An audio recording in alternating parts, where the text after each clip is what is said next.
Hello and welcome to another update video about Solana. Solana has now pretty much reached the next ideal target to the upside.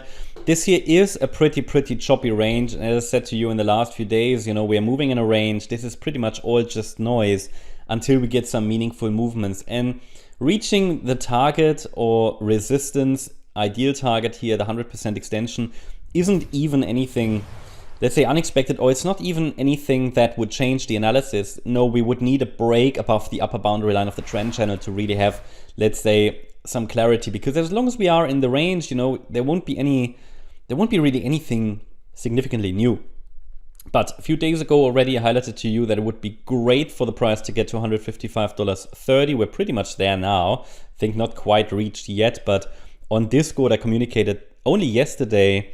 The price is now approaching the resistance zone for wave C of B that I mentioned a few days ago, with a 100% extension target at $155.32. And you see, yesterday we were still at $147. The blue level is the 100% extension. Why is this an important level? Because, let's talk educational moment here. If we have a three-wave move like this, an A, B, C structure, and whether that's wave B in blue, which would go down then, lead to a C wave down, or wave B in yellow, doesn't matter at the moment, but it's a corrective rally, at least based on what we see right now. But even in this corrective rally, the ideal target, when we have an A wave like that, the C wave usually would reach the 100% extension. Now that means typically we can watch for that. I mean, it's not reaching it 100% of the time, but I think really frequently. I don't have exact data. It depends a little bit on the time frame as well. What kind of chart is it? Whatever. Are we in an impulse? Are we in a diagonal? Whatever. But overall, it's a pretty reliable level that is often reached. And yes, of course, the price can go higher.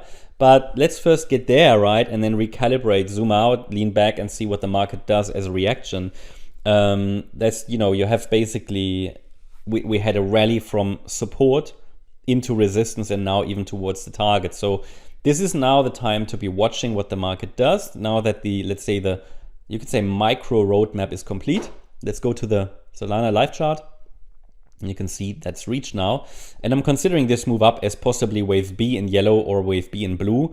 Of course, a more substantial low could have formed, as I said in the last videos. In that case, then wave 2 would have bottomed here, actually on the 6th of September.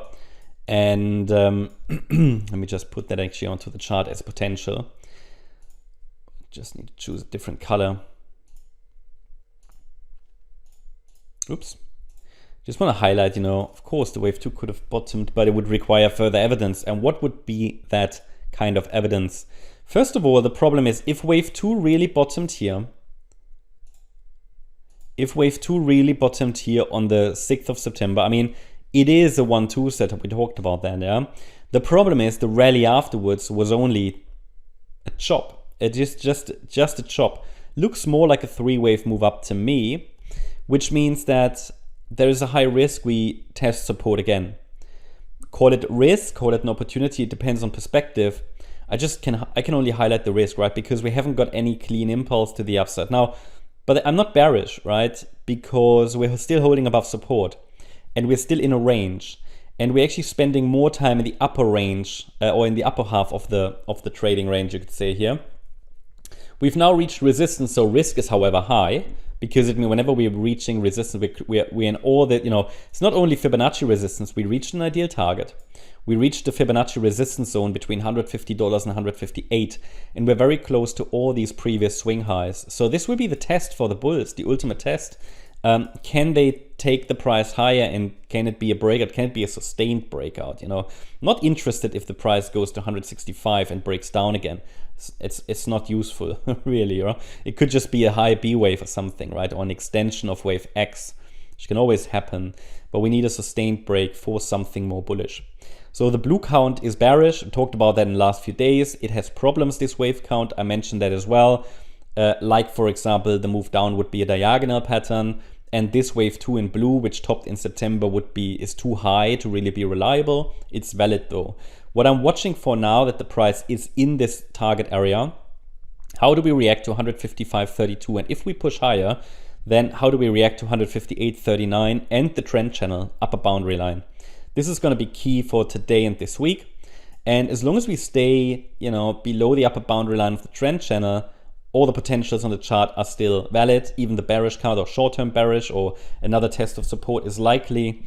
Once we get a sustained break above, this will become more likely than a wave 3 in the making already. I would have to consider then, however, that we're in a diagonal, so it might be between A wave, B wave, C wave. The problem is we don't have any impulses, so the chart isn't terribly clear.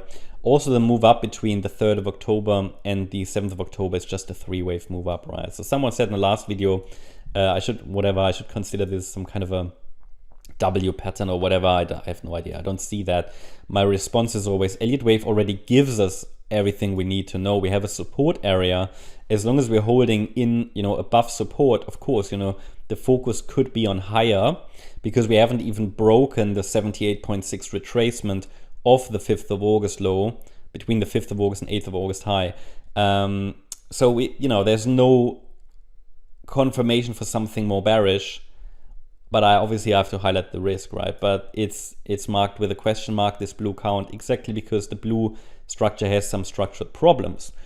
But what exactly this is here, maybe this was the W, whatever. But we all know that double bottoms can lead to reverses, but not usually not sustainable, unless, of course, there are exceptions, and unless it's part of a B wave low, which could be part of a diagonal, whatever. For me, it's more important, what is support, and do the bulls turn up before we break below $119.85? And I mean, yeah, we haven't broken it, okay? And we're still moving higher, choppy in an ugly way, yeah, and the microstructure is sort of unclear, or let's say unreliable, but there's typically a tactical answer, even if the microstructure is not very clear, right? So what is the tactical answer? Well, if anybody wanted to trade this on the long side, well, the support area is colorful enough, so ideally you're positioned. Maybe you want to consider taking some profits or lock some profits in here. That depends on your trading plan. But then you could also save some money for lower if the price dips again. So again, it's all about having that tactical answer even to a chart. I mean, we're in a range still. We just moved from a low in a trading range to the top in the trading range, back to the middle, to the center, back to the top. So it's about trading the range at the moment until we get a breakout. And it's just important to understand what are the boundaries. That's the update about Solana. I hope you liked the update. If you did, please hit the like button, leave a comment and subscribe. And if you really like the content, then please check out the channel membership. Also make sure that you follow us on Instagram and Twitter for additional content. Thanks a lot for watching. Bye-bye.